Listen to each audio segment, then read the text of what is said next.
बिस्मिल्लाहिर्रहमानिर्रहीम, अस्सलाम वालेकुम। जैसा कि आपके इल्म में है कि 21 अगस्त को कराची की कौमी असम्बली की एक सीट है NA 245, उस पर ज़िमनी इलेक्शन हो रहा है और इस वक्त वफाकी हुकूमत में बैठी हुई तमाम सियासी जमातों ने ये फ़ैसला किया कि जो जमात जो सीट जीत चुकी है वो जमात उस पर इलेक्शन कंटेस्ट करेगी, या फिर उस पर जो सेकंड पोजीशन जिस जमात ने ली है उसका कैंडिडेट जो है वो इलेक्शन कंटेस्ट करेगा।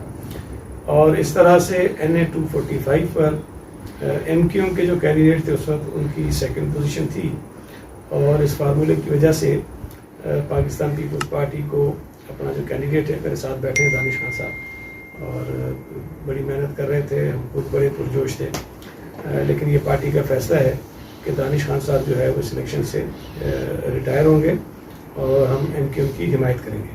लेकिन इसके साथ साथ एक और चीज़ मैं इसकी वजाहत कर दूँ कि जो बल्दियाती इलेक्शंस हो रहे हैं उसमें MQM और पीपल्स पार्टी आपस में एक दूसरे के सामने इलेक्शन लड़ रहे हैं, हमारे कैंडिडेट्स हैं और वो हम उसी तरह कंटेस्ट करेंगे, और उम्मीद है कि उसमें भी हम अच्छे नताइज जो है वो लेकर आएंगे कराची में।